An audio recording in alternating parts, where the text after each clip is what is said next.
bendiga. Estoy todavía en el tiempo de alabanza y adoración.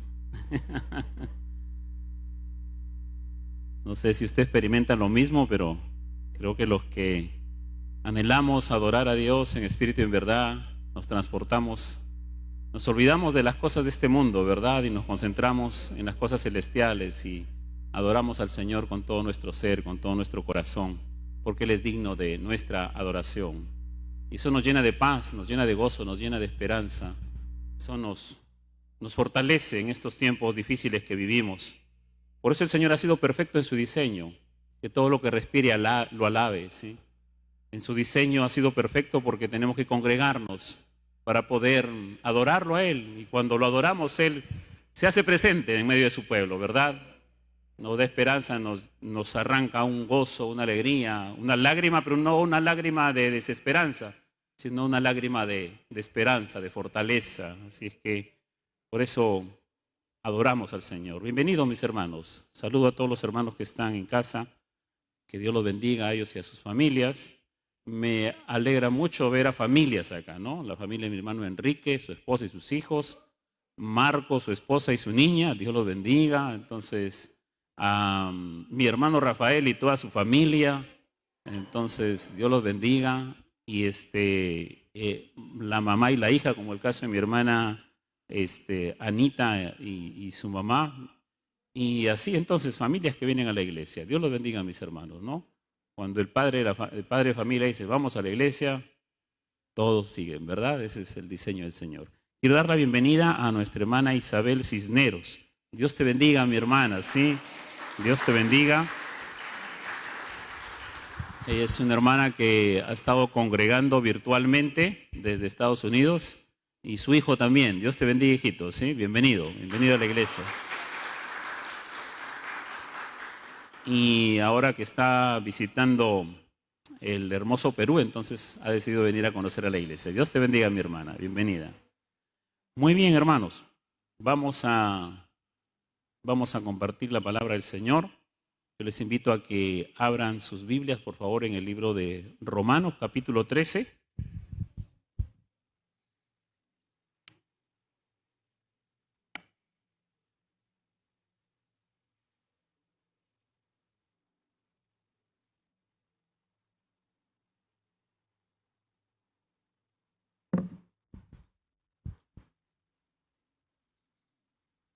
Estamos compartiendo el libro de Romanos en este capítulo 13.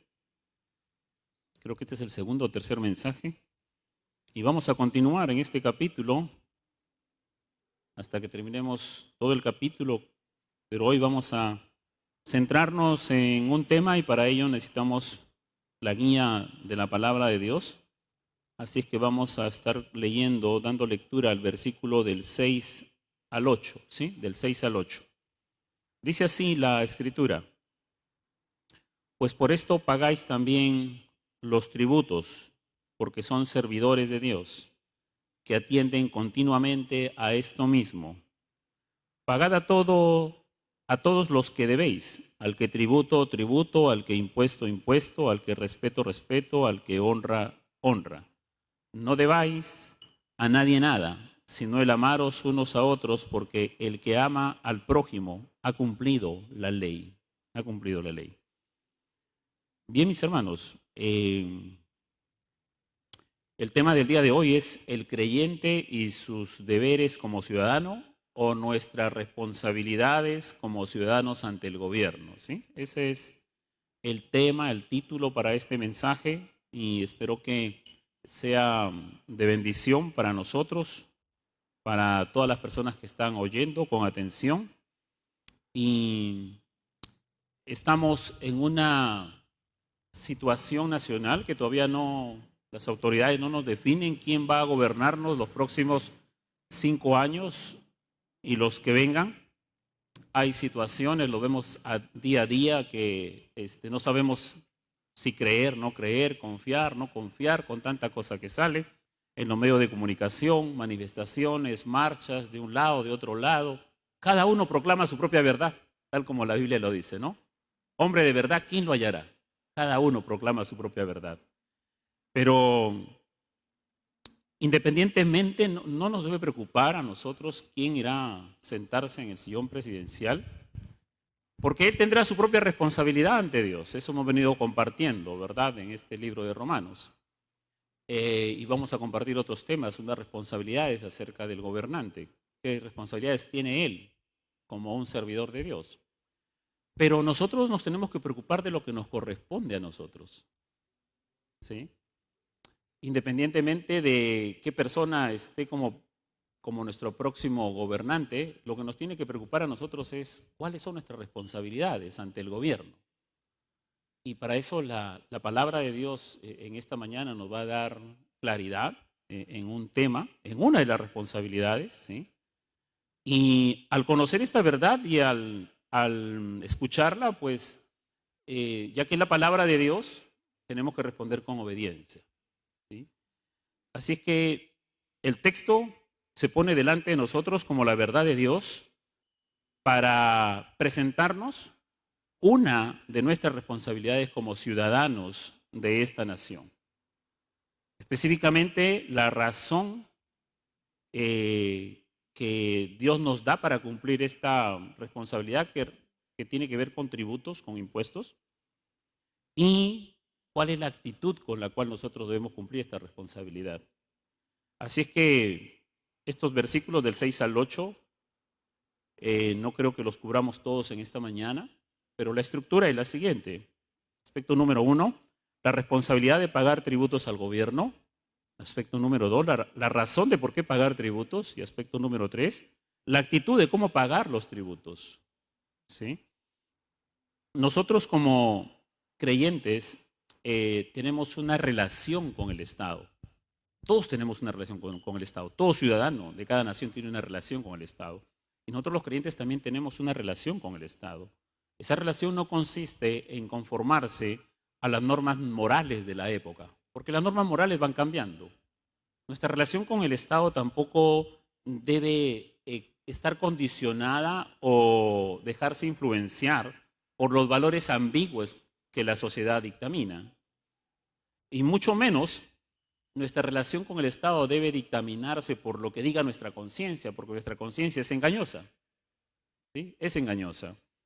Así es que el creyente, mi amado hermano, tiene una relación con el gobierno y con el Estado, sea el gobierno local, por decir con la municipalidad, es un gobierno local, así se llama, así lo ha estructurado nuestro Estado, el gobierno local es la municipalidad, el gobierno regional o el gobierno central, ¿sí? Y nosotros tenemos una relación con esos tres tipos de gobiernos y con todas las autoridades que trabajen para el gobierno. Pero nuestra relación con el gobierno no es una relación tan igual como cualquier otro ciudadano la tiene con el gobierno también. Porque nosotros, a diferencia de otros ciudadanos de esta nación, nuestra relación con el gobierno debe ser fruto de una nueva vida en Cristo Jesús, ¿sí? Nuestra relación con el gobierno debe ser fruto de una nueva vida en Cristo Jesús, que hace una diferencia de otros ciudadanos, ¿sí? Así es que nos debemos preocupar, por lo tanto, qué testimonio estamos dando con el gobierno, con los estados gubernamentales en nuestra nación. Nos preocupamos por nuestro testimonio en la familia, nos preocupamos por nuestro testimonio en la iglesia también, pero también el texto en esta mañana nos presenta que debemos preocuparnos por nuestro testimonio ante el gobierno. ¿Cómo debe ser nuestro testimonio? ¿Sí? Y Dios espera que demos buen testimonio ante el gobierno. Y una forma que Dios esta mañana nos lo va a mostrar es a través del texto, que es el pago de los tributos y de los impuestos. Y a nadie le gusta pagar impuestos. Cuando se hablan de impuestos, cuando uno escucha la SUNAT, entonces uno le huye la SUNAT, ¿verdad? Pero los impuestos forman parte de nuestra vida. Si usted no quiere pagar impuestos aquí en el Perú, usted quiere establecer un negocio y dice, no, mejor me voy a Bolivia, Colombia, Venezuela, no sé, a Estados Unidos, a Europa, allá también va a pagar impuestos, ¿sí? Donde quiera que vaya, los impuestos son parte de la vida de una persona, ¿sí? De la vida de un ciudadano. Entonces, Aunque es correcto que nosotros, como cualquier otro ciudadano, estemos atentos de repente y aprovechemos algunas deducciones que se ofrece para poder ponernos al día en los impuestos, y debemos hacerlo porque es legítimo, ¿sí? Cuando hay algunas deducciones, pero lo que no podemos hacer como creyentes es justificar la forma de evadir los impuestos, ¿sí? No podemos hacer eso, no podemos recurrir a los medios ilegales y no éticos a los que recurren otras personas. Nosotros como creyentes no estamos llamados a eso.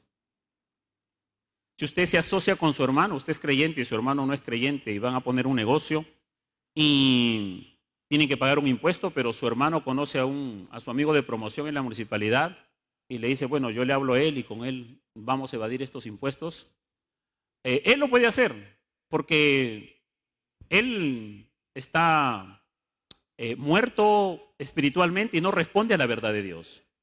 Pero usted que es creyente, usted sí está vivo espiritualmente y usted responde a la verdad de Dios. Entonces usted tiene que hablarle a él, hablarle, orientarlo y mostrarle lo que dice la palabra de Dios, para que él se maraville y se sorprenda que es Dios quien dictamina que se paguen los impuestos y los tributos. Es una forma de poder dar testimonio a la gente que no cree, a la gente que ve en poco las escrituras, a la gente que cree que la Biblia está pasada de moda. Y en esta mañana vamos a ver entonces este tema acerca de los impuestos, acerca de los tributos. Es cierto también que no todos los impuestos son justos, ¿sí? Eso también puede ser un alegato de parte de nosotros, ¿no? No son justos los impuestos. Es cierto, hay muchos gobernantes que colocan impuestos y tributos que son injustos, que son a veces para su propio peculio. Pero aún el sistema que Dios trazó a la nación de Israel como un sistema completo y justo de impuestos para la nación de Israel y que fue perfecto porque todo lo que Dios establece es perfecto, aún ese sistema perfecto de tributos que ahora vamos a ver, el pueblo de Israel buscó la manera de cómo evadirlos, ¿no? El hombre siempre buscando la forma de cómo rebelarse contra Dios, de cómo evadir sus responsabilidades. ¿Okay? Y en este tiempo en que en nuestro país la gran mayoría proclama en las calles justicia y proclama en las calles la verdad y proclama en las calles muchas cosas, pero el Estado tiene un gasto y el Estado se sostiene de los impuestos de todos sus ciudadanos. Si anhelamos algunas cosas que cambien en nuestra nación, tenemos que ver si nosotros estamos contribuyendo a eso. ¿Cómo contribuimos? Pagando nuestros impuestos y nuestros tributos. Entonces, hermanos, eso es un poco la introducción.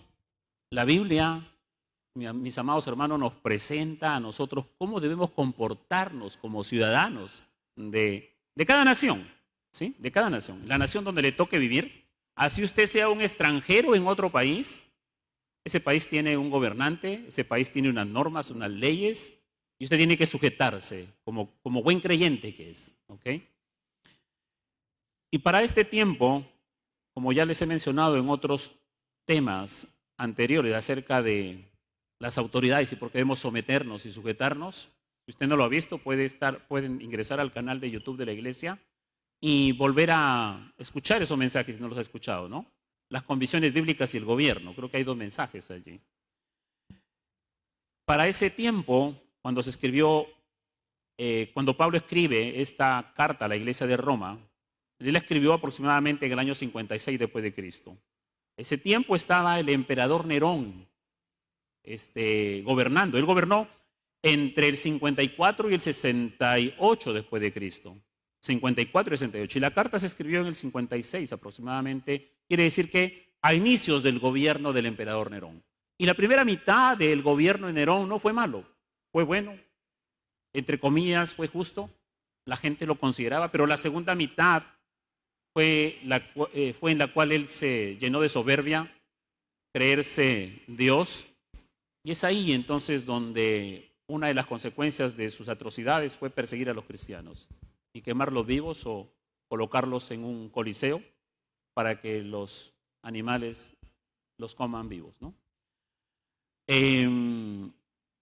Y es entonces bajo este gobierno que el apóstol Pablo escribe esta carta, y lo que dice entonces el versículo 6 que hemos leído, dice: pues por esto pagáis también los tributos. Cuando él se refiere, pues por esto, se está refiriendo a los 5 versículos anteriores, que ya los hemos visto. Nos tenemos que someter porque no hay autoridad si no es de parte de Dios, y las que hay de Dios, por Dios, han sido establecidas. Que si nos oponemos, ¿nos estamos oponiendo a quién? Nos estamos oponiendo a Dios mismo, y eso trae condenación. Y entonces por estas mismas razones, no solamente nos sometemos, sino que en la vida práctica como ciudadanos tenemos que pagar al Estado un tributo, ¿sí? O aquí dice, no dice uno, dice tributos en plural, o sea, varios tributos, ¿ya? Y el término pagar aquí se refiere a pagar impuestos, ¿sí? Y se refiere a pagar impuestos, la palabra griega, como una obligación. Quiere decir que esto no es optativo, no es voluntario, ¿sí? Es una obligación, ¿ok? ¿Y qué es un impuesto? Es un dinero, bienes u otros objetos de valor que son demandados por el Estado a los ciudadanos para el apoyo del gobierno,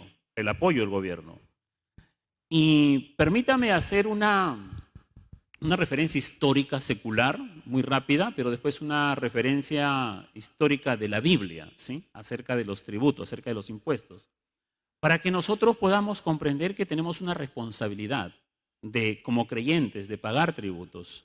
Y no solamente como creyentes, sino toda persona, todo ciudadano tiene, porque esta es una norma de Dios, no solamente para la iglesia, sino en general para toda criatura. Y entonces vamos a recorrer esa parte histórica para entender la razón también de por qué pagar esos tributos, ¿ya? Porque creo que en muchos de los casos, así como el mío, nos hemos cuestionado, ¿por qué tengo que pagar tributos, verdad? Yo me he cuestionado eso muchas veces. He ido a la municipalidad. ¿Por qué usted me manda un oficio notificándome que me va a embargar porque no he pagado el arbitrio, no he pagado el serenazgo, no he pagado la limpieza, no he pagado el cuidado de parques y jardines? Si yo llevo viviendo acá 10 años y ustedes nunca han hecho acto de presencia. Pero esos argumentos para nada fueron válidos porque tuve que pagar igualmente, ¿sí? Entonces, y contra mi voluntad. Cuando no era creyente, pues no pagué. Cuando no era creyente, yo no pagaba.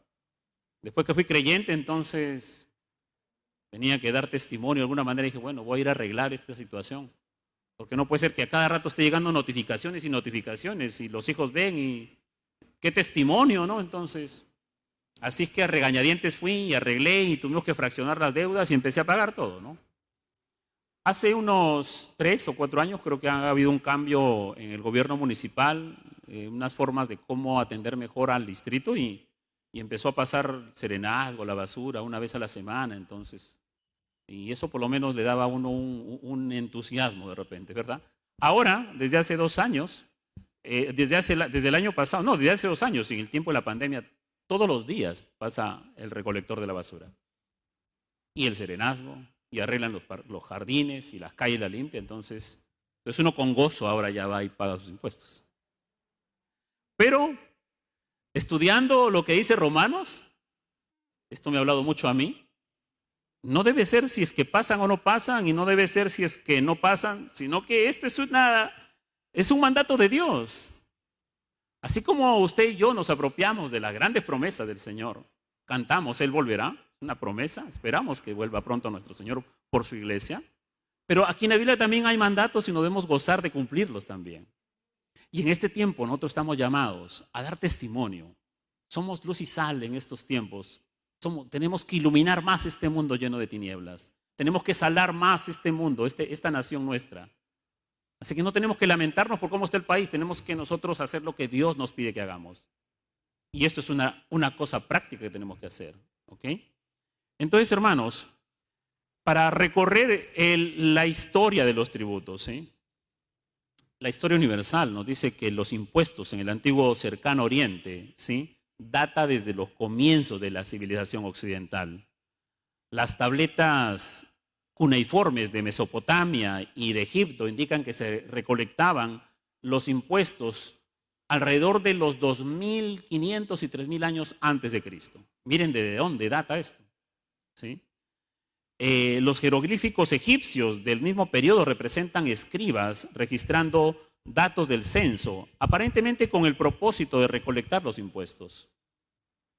Así que los censos, una forma de medir cuántos ciudadanos hay, es justamente también tiene un propósito de saber cuántos van a contribuir a los impuestos o a los tributos. Mire desde dónde data esta práctica, ¿sí? Ahora, entrando a la historia bíblica, haciendo entonces un poco de teología, ¿sí? Los impuestos han sido parte de la historia de Israel desde su comienzo, desde que Dios llamó a Abraham, ¿sí? Abraham dio una 10ª parte de todo a Melquisedec, un sacerdote del Dios Altísimo, en Génesis 14. Después su hijo Jacob, ¿sí?, su nieto. Entonces continuó la práctica de dar una 10ª parte de todo lo que tenía al Señor. Cuando él tuvo un encuentro con Dios y él estaba huyendo porque había actuado mal, ese momento tuvo un encuentro con Dios y él dijo entonces: Señor, si tú me prosperas mi llegada hasta donde voy y después me prosperas mi retorno hasta donde yo voy a volver a mi casa, Señor, yo te prometo que voy a dar la 10ª parte de todos mis bienes. ¿Lo cumplió o no lo cumplió? No lo sé, pero eso fue lo que prometió él. ¿Ok? Entonces mire desde dónde data. Y aún todavía la nación de Israel no se había establecido. Pero los precedentes son estos. Con respecto a una nación pagana como Egipto, tenemos lo que dice la palabra de Dios. El tributo al Estado, el tributo al gobierno. Esta es la primera referencia bíblica a la tributación. Se halla en el relato del gran hambre que hubo en toda la región oriental y cuando José fue nombrado gobernador de Egipto, ¿sí? Cuando José providencialmente, Dios lo llevó a este Egipto y allí hubo un sueño que tuvo el faraón y que iba a haber hambruna.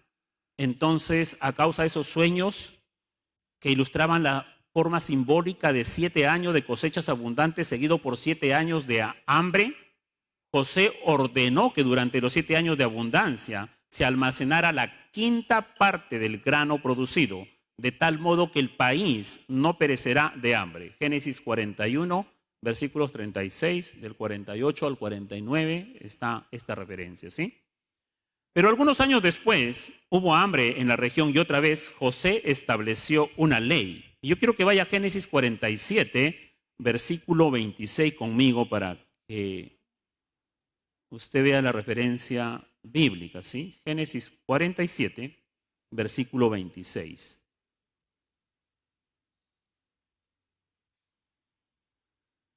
Entonces, versículo 26.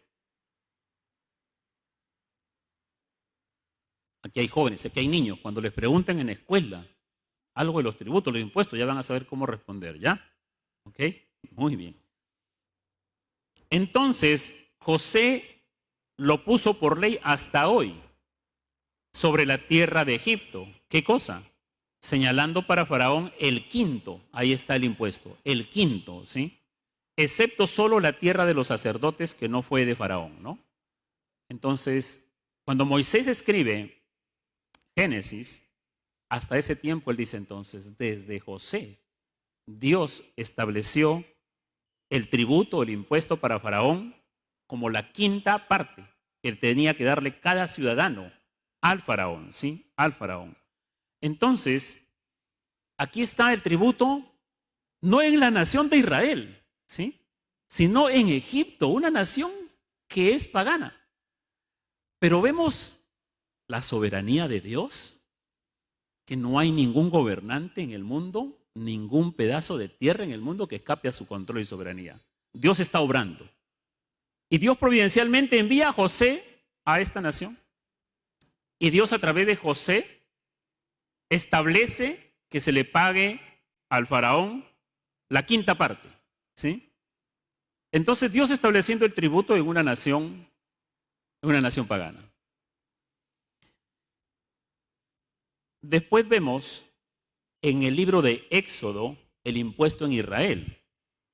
Para Israel Dios era el Dios soberano, era su Dios, ¿sí? Era el Señor que los llamaba mi pueblo especial, mi especial tesoro, ¿sí? Era el pueblo especial de Dios, que se apropiaban de todas las bendiciones de Dios, pero que también el Señor estableció entonces en toda la nación, a través de la ley mosaica, un sistema tributario específico y detallado para su pueblo. Entonces ningún ciudadano de Israel tenía que quejarse ante los impuestos, porque no podía decirle, Moisés, tú has sido injusto porque nos estás poniendo más impuestos y tributos de lo que nosotros no podemos pagar. Y Moisés de repente decía, no, es que no he sido yo, esto viene de Jacob, esto viene de Isaac. No, esto viene de nuestro padre Abraham. ¿Y dónde está el padre Abraham para ir a reclamarle? Ya no estaba, ¿no? Entonces, no, esto no venía de Abraham, no venía de Isaac, no venía de Jacob, no venía de Moisés, esto venía de Dios mismo. Dios había establecido una ley específica, ¿sí? Y detallada para su pueblo escogido. Y era la clase sacerdotal la encargada de recibir estos impuestos, estos tributos en nombre del soberano Dios. Como rey, entonces, su pueblo le debía ese tipo de responsabilidad. Así es que el pueblo de Israel pagaba diezmos, hacía ofrendas especiales, recaudaban ingresos para el sostén de los sacerdotes, del templo y del rey, y aún para sostener y mantener el ejército permanentemente. Así que ponga atención a lo que voy a narrarles, la ley de Dios. ¿Qué fue lo que estableció la ley de Dios? No solamente un diezmo, fueron diferentes tipos de diezmos. Primero, el primer diezmo o la 10ª parte que está en Levítico 27, este diezmo se dedicaba por entero al sustento de la tribu sacerdotal de Leví. Números, libro de Números, capítulo 18, revise su Biblia ahí usted, mi hermano, ¿sí? Números, capítulo 18, versículo 21. Dice, y aquí yo he dado a los hijos de Leví todos los diezmos a los hijos de Leví, en Israel por heredad, por su ministerio, por cuanto ellos sirven en el ministerio del tabernáculo de reunión, ¿no? Entonces ahí está. El primer diezmo estaba destinado a la tribu sacerdotal de Leví, cuyos miembros carecían de tierras y de medio para sostenerse, porque cuando Dios repartió la tierra, no le dio tierra a la tribu de Leví, porque tuvo un llamado especial para esta tribu que tenía que dedicarse exclusivamente al templo y a todas las cosas de adoración religiosa.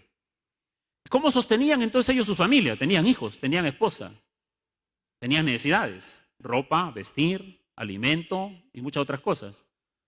El Señor estableció que todas las demás tribus tenían que dar el 10% para sostener a la tribu sacerdotal. Ese es el primer impuesto que el Señor les puso como un diezmo. Otro impuesto instituido por Dios fue el diezmo anual. Este fue otro, un diezmo anual de las festividades, el cual se empleaba para los sacrificios, para el funcionamiento del tabernáculo y luego del templo, para cultivar ¿qué cosa? La vida social y cultural y para fomentar la unidad nacional de Israel. Habían fiestas nacionales. Y usted sabe que para celebrar una fiesta se gasta, ¿verdad? Era una fiesta nacional. ¿De dónde iba a venir todo ese gasto? Toda la nación tenía un diezmo, ¿sí? Anual para cubrir esas festividades. ¿Cuál era el propósito? La unidad, la confraternidad, la vida social y cultural de la nación de Israel. Segundo diezmo. Tercer diezmo, que también, otro impuesto que también se llamaba diezmo, era grabado cada 3 años y a diferencia de los otros 2 equivalía a un 3.33% anual. Los recaudos se empleaban con este fin, según Deuteronomio 14:29. El extranjero, el huérfano y la viuda que hubiere en tus poblaciones comerán y serán saciados para que Jehová tu Dios te bendiga en toda obra que tus manos hicieres. Así es que este tercer diezmo, que era grabado cada 3 años, lo pagaban cada 3 años, recolectaban el 3.33% cada ciudadano, servía para hacer un arca común para ayudar a los más necesitados, al huérfano, al extranjero, a la viuda que vivía en la nación de Israel. En resumen, el primer diezmo cubría los gastos del gobierno.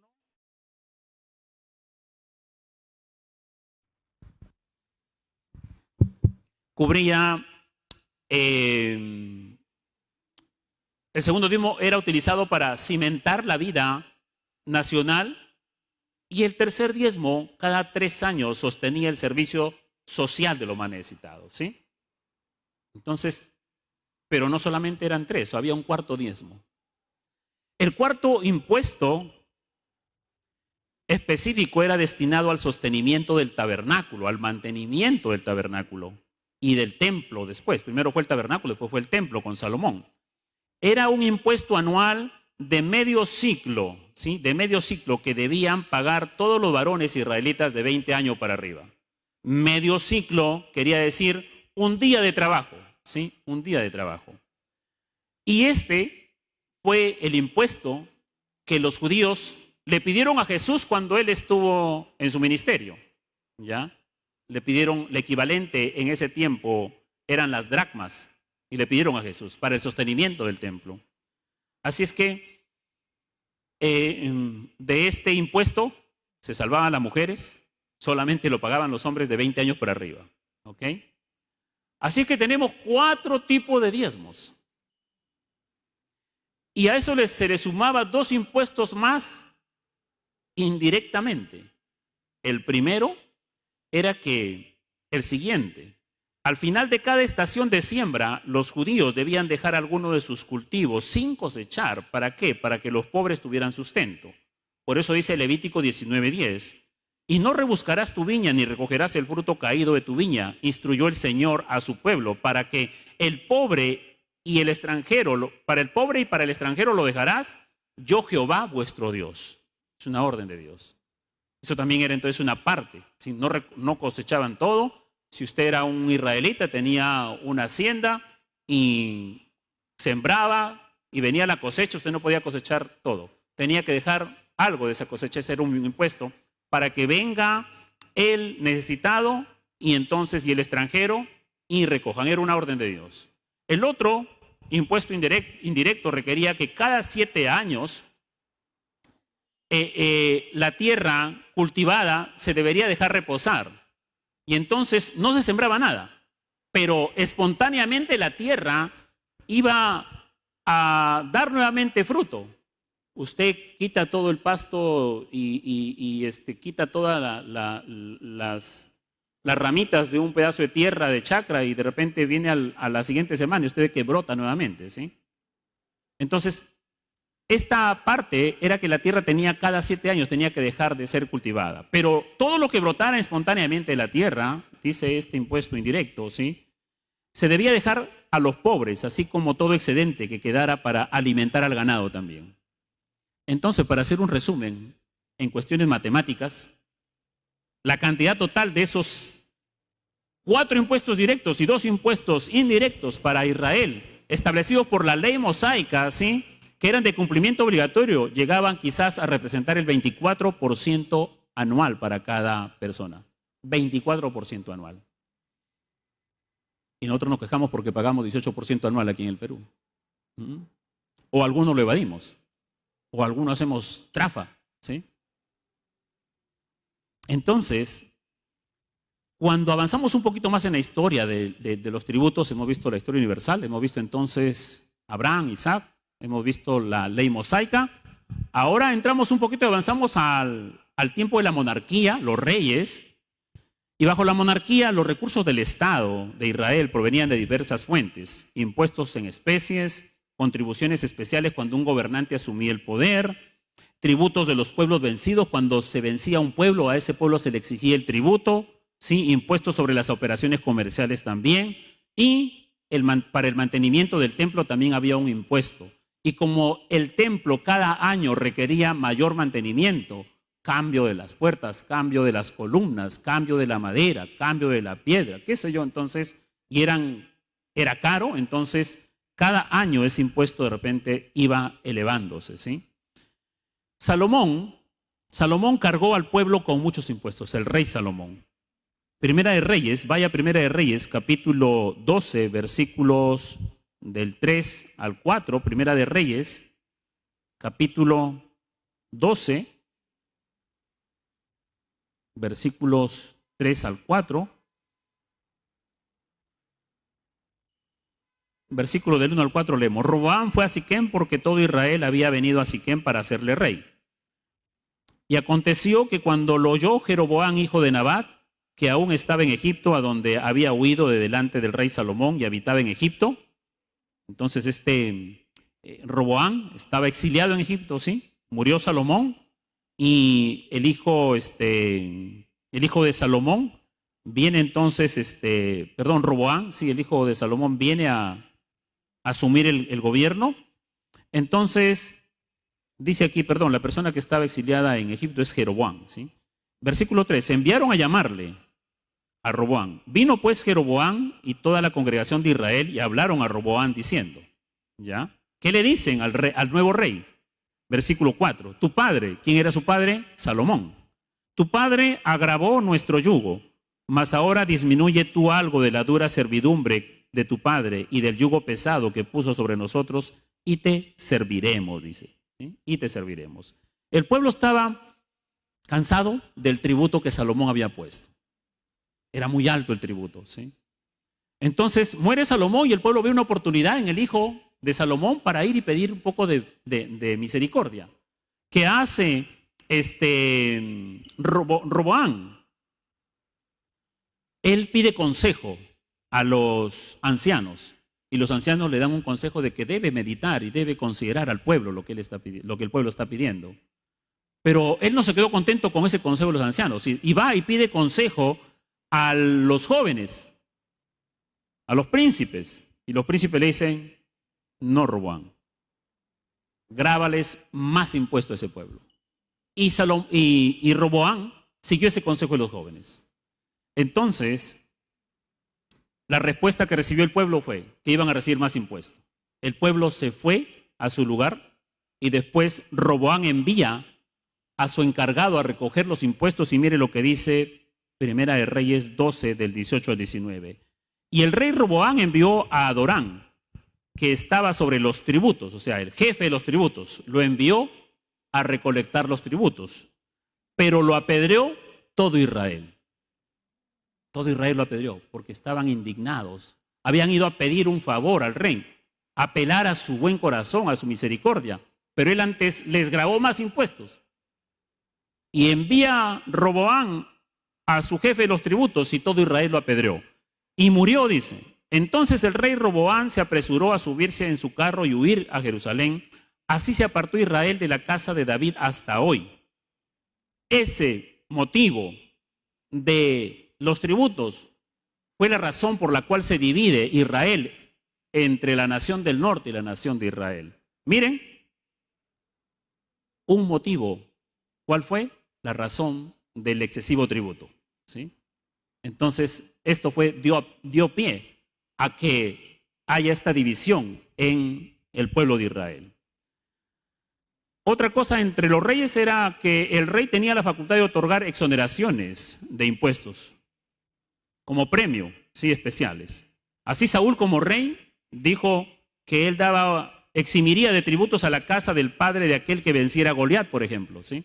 Así que era un derecho del rey eximir de tributos a quien él quería. Ahora, si avanzamos un poco más en la historia, la experiencia amarga de Israel cuando estuvo bajo las potencias extranjeras, también pagó tributos, también pagó impuestos, ¿sí? Cuando ellos fueron sometidos a un príncipe extranjero, se vieron obligados a pagar tributo, ¿ok? Y eso no fue fácil, no fue nada fácil, fue muy difícil para ellos. Ahora, cuando regresaron después de 70 años de cautividad de Babilonia, nuevamente a Jerusalén, Ciro en el 538 a.C., él decretó y marcó el comienzo de que el pueblo de Israel regresara a su nación. Esta liberación de la cautividad babilónica le permitió a Israel restablecer nuevamente su identidad, y su identidad tenía que ver con el aspecto religioso. ¿Y cómo estaba el templo? Estaba quemado y las murallas estaban destruidas. Entonces, Nehemías tuvo que establecer también un impuesto. Y mire qué dice Nehemías 5:4, yo se lo leo. Porque también el imperio persa en ese momento les exigía un impuesto y un tributo al pueblo de Israel. Y miren qué dice Nehemías 5:4. Hemos tomado prestado dinero para el tributo del rey sobre nuestras tierras y viñas. Hemos tomado prestado. Dice, no tenemos de dónde pagarle al rey, a este rey persa. Y hemos tenido que tomar prestado, sí, dinero prestado, para poder pagar el tributo de nuestros terrenos, nuestras viñas, ¿sí? Y cuando no podían pagar después esa deuda, ellos tenían que entregar a su hijo o a su hija a veces. Esta era la realidad. Esta era la realidad. En el Nuevo Testamento, ahora pasando al Nuevo Testamento, siguiendo esta misma línea de estudio, bajo el Imperio Romano, los romanos implementaron un control muy exhaustivo sobre los ingresos de los pueblos que ellos tenían subordinados. Ellos se aseguraban que todo el flujo de los pueblos subordinados llegara directamente hasta Roma, ¿sí? Llegara directamente hasta Roma. Ellos tenían un sistema muy fuerte de recaudación de impuestos, que produjo muchas quejas, que produjo muchas revueltas. ¿Qué impuestos tenían los romanos? Escuche bien, ¿sí? Escuche bien. Entre ellos estaba el tributum capitis, que implicaba un pago de una suma por cada persona. O sea, usted por ser una persona, un ciudadano que estaba viviendo dentro del Imperio Romano, tenía que pagar un tributo, solamente por ser una persona que vivía dentro de ese Imperio Romano. Otro tributo era el tributum soli, a la propiedad de la tierra, que incluía también la tasa por el uso de ciertos caminos y puentes, imagínense, ¿sí? Entonces, por la tierra y por pasar por ciertos caminos y ciertos puentes, pagaba este tributo soli. Los judíos, mis amados hermanos, bajo esta carga tributaria estuvieron casi 100 años, desde el 63 antes de Cristo hasta el 66 después de Cristo. En el 66 después de Cristo hubo una revuelta y en el 70 entonces hubo la destrucción de la nación. Los judíos sufrían además de estos 100 años, pero ¿sabe qué? Este era el impuesto del imperio. Pero el impuesto de la ley mosaica, quiere decir que los judíos en este tiempo estaban bajo un sistema doble de impuestos. Un sistema doble de impuestos. ¿Están conmigo? Sí, ¿no? O vuelvo a repetir todo. Ajá. Ya, muy bien. Miren en dónde estamos. ¿Sí? Donde los judíos están bajo un sistema doble de impuestos. Por un lado, el Imperio Romano con sus impuestos, y por otro lado tenían que seguir cumpliendo el impuesto de la ley mosaica. De la ley mosaica. Nadie los había eximido de eso. Era la ley de Dios. Y cuando se suma todo esto, ¿sí? La carga tributaria anual de los judíos podía llegar hasta un 40% del ingreso total individual. Un 40% era la carga tributaria de los judíos. Y por eso era que había una amenaza constante que el pueblo se levantara. ¿Sí? Era una amenaza constante, por eso es que había la fuerza bruta para controlar esto.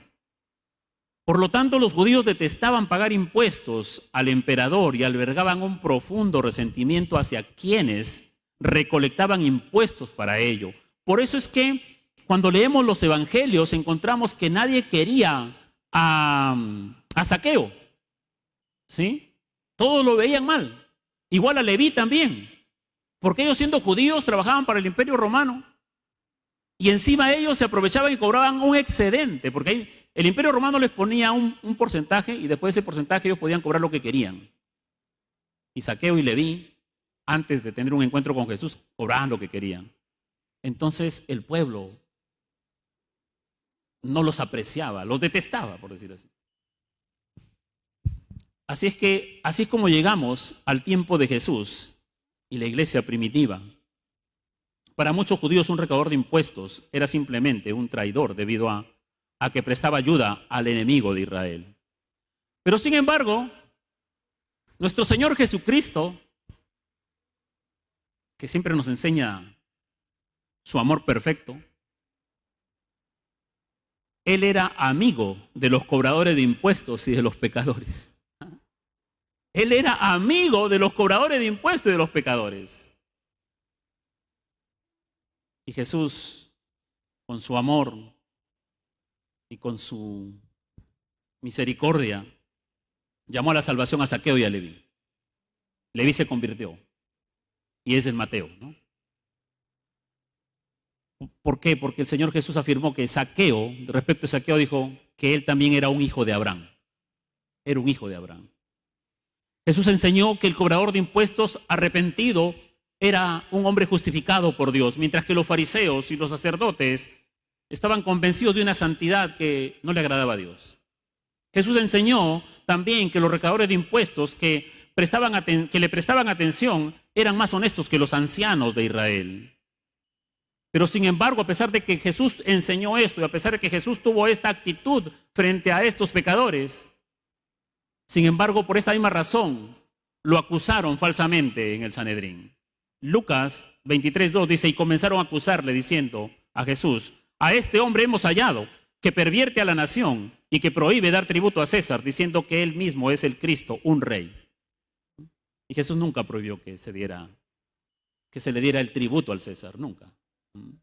Pero así lo acusaron falsamente, ¿sí? Cuando a Jesús le preguntaron acerca de si había que pagar, si era lícito pagar tributos al César, ellos esperaban entonces que un Mesías que hablaba la verdad dijera algo al respecto, ¿no?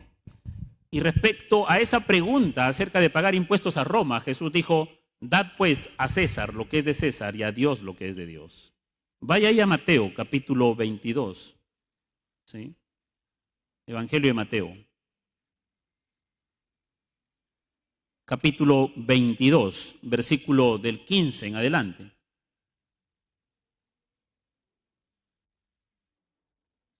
Entonces se fueron los fariseos y consultaron cómo sorprenderle en alguna palabra. Y le enviaron a los discípulos de ellos con los herodianos, diciendo, Maestro, sabemos que eres amante de la verdad y que enseñas con verdad el camino de Dios y que no te cuidas de nadie porque no miras la apariencia de los hombres. Dinos pues, ¿qué te parece? ¿Es lícito dar tributo a César o no? Versículo 18, pero Jesús, conociendo la malicia de ellos, le dijo, ¿por qué me tentáis, hipócritas? Mostradme la moneda del tributo. Y ellos le presentaron un denario. Entonces les dijo, ¿de quién es esta imagen y la inscripción? Y le dijeron, de César. Y le dijo, dad pues a César lo que es de César y a Dios lo que es de Dios. Oyendo esto se maravillaron y dejándole se fueron, ¿no? Una parte. En Mateo 17, si no estoy mal, antes de dar una conclusión sobre esta parte, Mateo 17, versículo 24, 17, 24, dice así la palabra de Dios, cuando llegaron a Capernaum vinieron a Pedro los que cobraban las 2 dracmas, ¿sí? Este impuesto de las 2 dracmas se cobraba para el mantenimiento del templo. Y le dijeron, ¿vuestro maestro no paga las 2 dracmas? Versículo 25, él dijo, sí. Y al entrar él en casa, Jesús le habló primero diciendo, ¿qué te parece, Simón? ¿Los reyes de la tierra, de quiénes cobran los tributos o los impuestos? ¿De sus hijos o de los extraños? Pedro le respondió, de los extraños. Jesús le dijo, luego los hijos están exentos. ¿Por qué? Jesús, ¿por qué hace esta pregunta? Porque es el templo, ¿sí? Se refiere al mantenimiento del templo, la casa de Dios. ¿Quién es Jesús? El Hijo de Dios. Y como Hijo de Dios está exento del impuesto que el Padre ha establecido sobre la casa. Pero Jesús, para dar testimonio, dice el versículo 27, sin embargo, para no ofenderles, ve al mar y echa el anzuelo, y el primer pez que saques, tómalo, y al abrirle la boca hallarás un estatero. Tómalo y dáselo por mí y por ti. Ahí encontró Pedro 4 dracmas, 2 dracmas para que él pague su impuesto por el mantenimiento del templo y 2 dracmas más para, a nombre de Jesús, pagar también el impuesto por el mantenimiento del templo. Una dracma equivale a un día de trabajo, ¿sí? Eran 2 días de trabajo. Entonces, mis amados hermanos, ahí está la ley mosaica. Jesús, como buen rabino, como buen judío, tenía que seguir pagando, ¿sí?, los tributos a la ley mosaica. Y por otro lado, en el capítulo 22 que hemos visto, ¿sí?, había que pagarle al César también el tributo. Doble tributación. ¿Sí? Doble tributación. Así que cuando Jesús proclama y dice, dad al César lo que es del César, ¿qué está haciendo Jesús? Él está reconociendo el rol, escuche bien, está reconociendo el rol legítimo del gobierno civil. Está reconociendo el rol legítimo del gobierno civil y el respaldo que tiene como derecho para pedir impuestos, para pedir tributos, ¿sí? Jesús no está negando, Jesús está reconociendo, dale al César lo que es del César. Porque Jesús, como un hijo obediente, Él vino a esta tierra para obedecer a su Padre, y el Padre ha establecido el gobierno como una institución divina. Y le ha dado autoridad al gobernante, pero para que sostenga todo el aparato estatal, el Señor también ha ordenado que se le debe pagar tributo. Entonces Jesús, como un hijo obediente, está dando testimonio y está dando legitimidad a lo que el gobierno está cobrando como tributo o impuesto.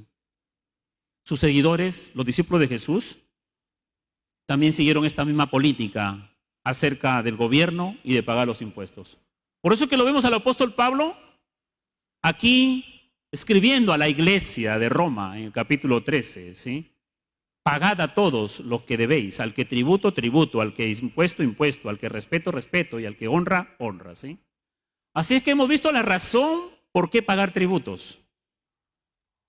Pero adicionalmente el versículo 6, en la segunda parte, dice, porque son servidores de Dios que atienden continuamente a esto. O sea, el gobernante y todo su equipo gubernamental debe estar dedicado a continuamente, ¿sí?, continuamente, como un servidor público para el bien de la nación, para el bien de la nación, en todas las áreas: educación, salud, ciudadanía, justicia, dictar leyes, ¿sí? ¿Por qué Dios ha ordenado? En otro sermón vamos a hablar un poco más acerca de la responsabilidad del gobernante, ¿sí? Pero para resumir, debido a la naturaleza pecaminosa del hombre, Dios en su sabiduría ha establecido un orden en cada nación, ¿sí? Para que el gobernante, a quien Dios le da la espada, ponga límites al desenfrenado corazón pecaminoso del hombre, porque si no hay límites, el pecado, sí, que abunda en el corazón del hombre, se desenfrena. Entonces, debido a esa pecaminosidad, Dios le da autoridad al gobernante para que establezca leyes en contra del desenfreno inmoral, en contra de la injusticia. Por eso es que los gobernantes son servidores de Dios. Y para eso necesitan recursos. Usted ve que se hace una posta médica cerca de su casa, o usted ve por la televisión que se inaugura un hospital y usted se alegra porque ya su papá, su mamá lo va a poder atender ahí. Eso que está haciendo el gobierno, ¿de dónde viene ese dinero? De la contribución de todos nosotros. De todos nosotros. Estamos haciendo algo, pero ya que necesitamos renovar nuestra mente porque algunos cristianos evaden los impuestos como los incrédulos, estamos aquí renovando nuestra mente para nosotros obedecer a Dios y pagar los impuestos que debemos pagar. Porque es para el bien. Todo lo que Dios ha ordenado es para el bien de nosotros. Esta es su voluntad, como dice Romanos 12:2, agradable y perfecta. Esta es su voluntad agradable y perfecta, ¿sí? Así que, hermanos, debemos pagar a todos, ¿sí? A todos. Y cuando nosotros buscamos razones humanas, ¿sí?, para pagar tributos, no las encontramos. Humanamente no encontramos razones humanas. Esto es una locura, ¿sí? Les he contado mi propio testimonio. El gobierno romano, por ejemplo, en tiempos en que Jesús estuvo en su ministerio, y después en los tiempos cuando los apóstoles ejercieron su ministerio, más después, ¿no? Entonces, porque en los tiempos de Jesús todavía no habían estas persecuciones extremadas. Era un gobierno pagano, inclemente, ¿sí? Algunos emperadores se proclamaban dioses y entonces pedían que todos les paguen un tributo, ¿sí? Inclusive, con el dinero que recaudaban de los judíos y de los creyentes, era para construir sus templos paganos. Entonces había una contradicción ahí entre los judíos y los creyentes. ¿Y cómo vamos a dar el impuesto al emperador? Mira qué está haciendo con nuestro dinero. Está construyendo un templo pagano. ¿Tú vas a dar? No, yo tampoco. Entonces no demos. ¿Sí? Pero Dios lo ha mandado, Dios lo ha ordenado.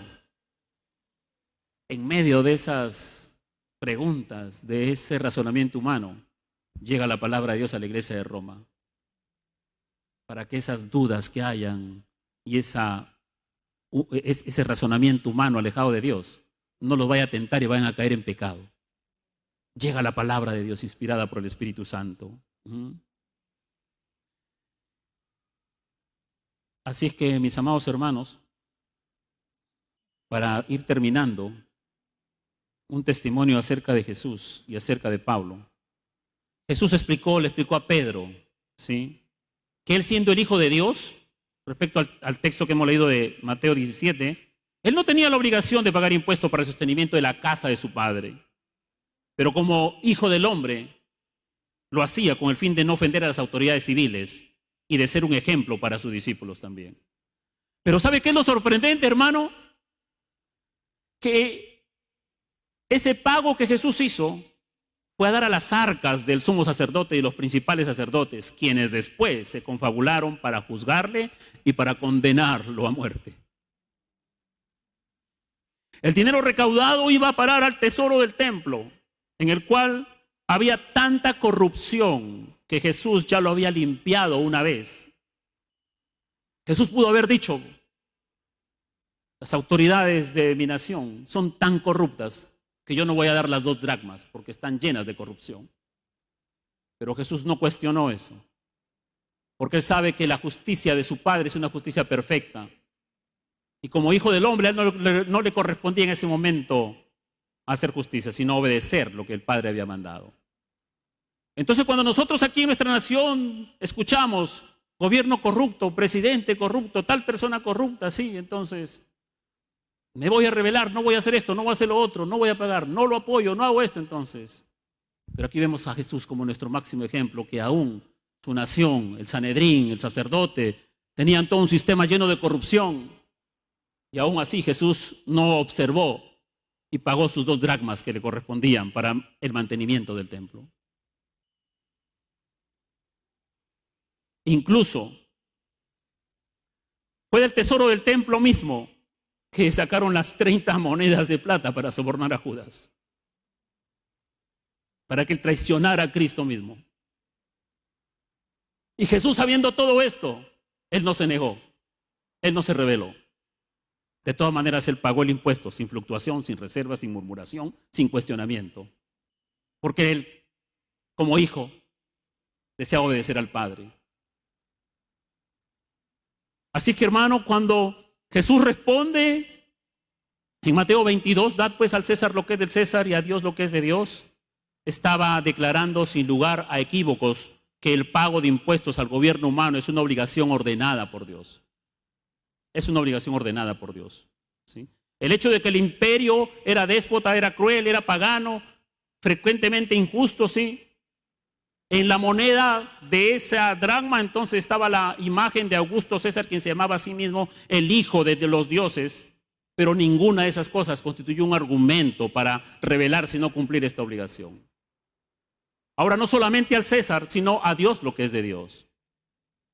Y eso tenía que ver entonces con dar para el mantenimiento del templo. Él lo pagó, a pesar de que había corrupción.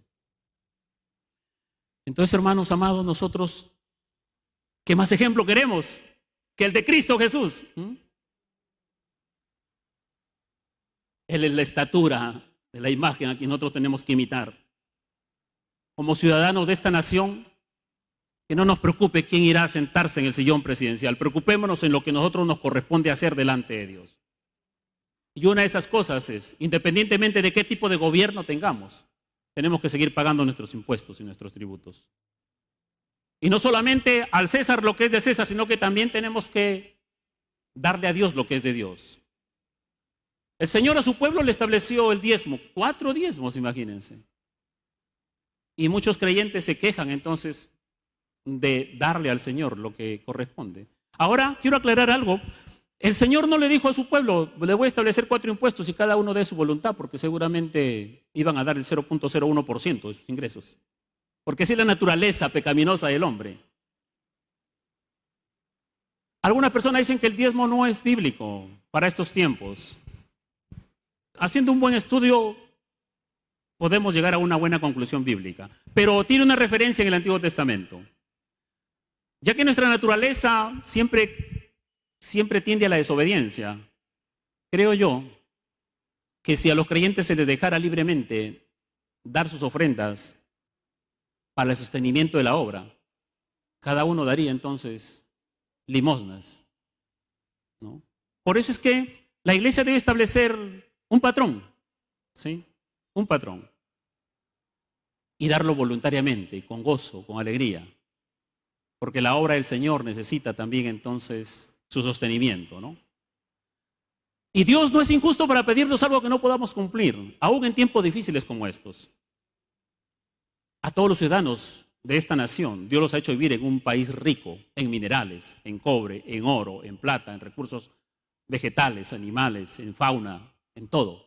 Somos un país rico. Y toda nación dice lo mismo, porque Dios es justo con toda nación.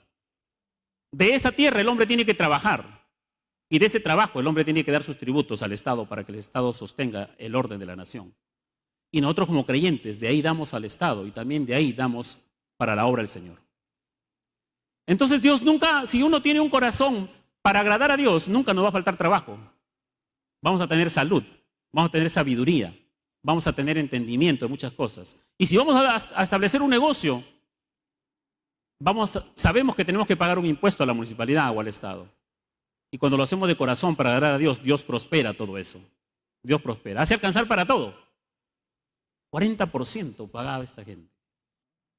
Así que hermanos, es un tema del corazón. Pero cuando razonamos, decimos, no, no se puede. Es un tema de obediencia al Señor, es un tema de adoración a Dios. Humanamente no hay razones quizás, pero es la palabra de Dios. El apóstol Pablo, después de ser un fariseo acérrimo, probablemente le enfurecía la idea de someterse al mandato romano. Y aún más, lo irritaba dar cada denario al imperio, del cual él se veía obligado para sostener el imperio.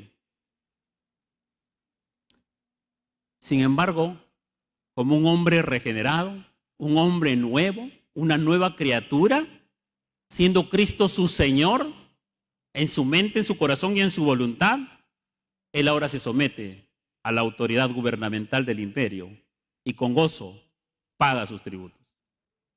Para darnos a nosotros testimonio, porque él después instruye a la iglesia de Roma. Entonces, amados hermanos, la única razón válida, ¿sí?, para dar es porque es mandato de Dios. Y a Dios lo amamos y lo obedecemos y lo queremos adorar. Los impuestos no son ofrendas voluntarias u opcionales que se entregan para respaldar al gobierno, no. Es un pago, es una obligación incondicional. Tenemos una responsabilidad doble, tenemos la ciudadanía peruana, pero también tenemos entonces, bajo esa ciudadanía, una responsabilidad ante el Estado, pero también tenemos una ciudadanía espiritual, una ciudadanía celestial, ¿sí? Y no nos olvidemos de la casa del Señor, no nos olvidemos de la obra de Dios. Tenemos una residencia doble, que es entonces esta ciudadanía nacional y la ciudadanía celestial, pero también tenemos una responsabilidad doble, una responsabilidad moral con el gobierno, pero tenemos una responsabilidad espiritual con la obra de Dios.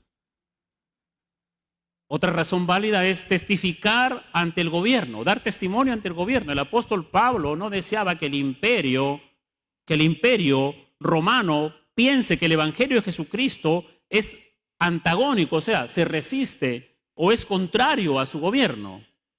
Al apóstol Pablo le preocupaba mucho eso. Y por eso entonces es que todos los cristianos daban sus impuestos al gobierno y testificaban ante el gobierno de esa manera. Y finalmente era por causa del Evangelio. Pablo se preocupaba y se ocupaba mediante esta carta de mantener un buen orden social que los creyentes deberían reflejar para que la causa de la proclamación del Evangelio no tenga ningún impedimento, ¿sí? Entonces miren por qué lo hacemos. Lo hacemos porque tenemos una doble responsabilidad moral y espiritual. Lo hacemos porque tenemos una doble responsabilidad como residencia. Lo hacemos para testificar ante el gobierno y lo hacemos para que no haya impedimento para que el Evangelio de nuestro Señor Jesucristo siga avanzando. Y último, porque creemos que Dios es fiel y justo. Aunque haya corrupción en el gobierno, creemos en un Dios justo que le pagará a todos con igualdad de justicia, ¿sí? Así que, hermano, yo sé que todo lo que afecta al bolsillo como resultado de una decisión ajena a nosotros nos mueve a la resistencia. Pero no nos rebelemos contra Dios, ¿sí? Tampoco hagamos trampa en el pago de los impuestos, porque es un crimen contra el gobierno, así como un pecado contra Dios. Ante el gobierno de Israel, el Antiguo Testamento va cerrando con el profeta Malaquías y el profeta le dice al pueblo que el pueblo le ha robado a Dios. Y el pueblo pregunta, ¿en qué le hemos robado? Y el profeta habla en nombre de Dios, dice, en sus diezmos y sus ofrendas. A la nación le habían robado.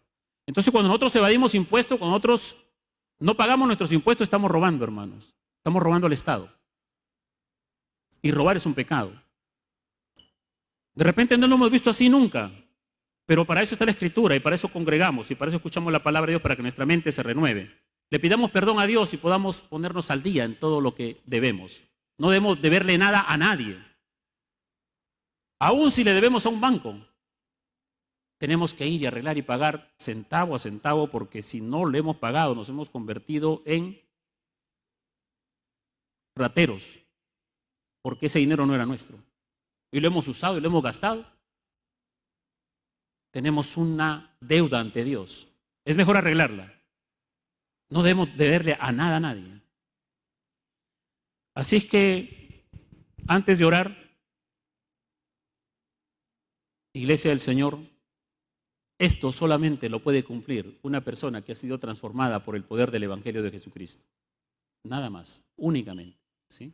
Una persona que ha sido regenerada, una persona que ha recibido a Cristo y una persona entonces que tiene en alto la palabra de Dios, de cumplirla, de exaltarla mediante su obediencia, ¿sí? Porque ve que su mayor bendición y su mayor gozo es obedecerle a Dios, honrarlo a Dios, testificar de Dios, poner en alto el Evangelio de Jesucristo. Ustedes se imaginan a nuestros hermanos en Roma cómo estaban. ¿Y sabe qué? Al someterse a este mandato de Dios, el Evangelio llenó todo el imperio romano, para la gloria de Dios, para la gloria de Dios. Quiero terminar, antes de orar, con leerles la siguiente oración de Domiciano, de Clemente de Roma, un hombre convertido al cristianismo. Su nombre está en Filipenses 4:3, quien casi al final del primer siglo, y pensando sin duda en la cruenta persecución emprendida por el emperador Nerón y en años más recientes por Domiciano, escribió la siguiente oración. Una oración que es la siguiente. Esta oración no está en la Biblia. Esta oración la escribió él. Su nombre está en la Biblia, en Filipenses 4:3. ¿Qué dice esta oración? Escuche con atención. ¿Qué le pide a Dios él de rodillas? Le pide lo siguiente. Guía nuestros pasos para andar en santidad, Señor, en justicia y rectitud de corazón, y hacer las cosas que sean buenas y agradables en tus ojos y a la vista de nuestros gobernantes. Sí, Señor, haz que tu rostro brille sobre nosotros en paz por nuestro bien, para que seamos resguardados por tu mano poderosa y librados de todo pecado por tu brazo extendido. Líbranos de aquellos que en su error nos odian y hacen daño. Da concordia y paz a tu pueblo y a todos los que moran en la tierra, como hiciste a nuestros padres cuando te invocaban en fe y verdad con santidad, mientras rendimos obediencia a tu nombre poderoso y excelso. así como a nuestros dirigentes y gobernantes terrenales. Tú, Señor y Maestro, les has dado el poder de la soberanía mediante tu fuerza excelente e insuperable, para que nosotros, al conocer la gloria y la honra que les has dado, nos sometamos a ellos y no resistamos en nada tu voluntad. Concédeles, por eso, Señor, salud, paz, concordia y estabilidad, para que puedan sin falta administrar el gobierno que les has encomendado, Señor. Porque tú, oh Maestro Celestial, Rey de los siglos, das a los hijos de los hombres gloria y honor y poder sobre todas las cosas que hay en la tierra. Te ruego, Señor, que dirijas el consejo de ellos de acuerdo a los que es bueno y agradable en tus ojos, para que al administrar en paz y mansedumbre con piedad el poder que les has encomendado, ellos puedan obtener tu favor, Señor. Esa es la oración de un hombre de Dios. Esa es la oración que proviene de un corazón convertido. Esa es la oración de un hombre que está entregado a la adoración a Dios. Esa es la oración de un hombre que se propuso ser sal y luz en ese tiempo. Esa es la oración que nosotros también debemos imitar, de creyentes como él. Así debemos pedir por los gobernantes y dejar que Dios los juzgue con justicia. Jesucristo es el juez justo de toda la tierra. Él los juzgará si han sido corruptos. No nos dejemos engañar por las manipulaciones que hay en el tiempo actual en nuestra nación. No nos sumemos a eso. Sumémonos en unidad a glorificar a nuestro Padre que está en los cielos. Y testifiquemos, honrando a las autoridades y pagando nuestros impuestos, nuestros tributos. Y también no nos olvidemos de la obra del Señor. Vamos a orar entonces. Vamos a ponernos de pie.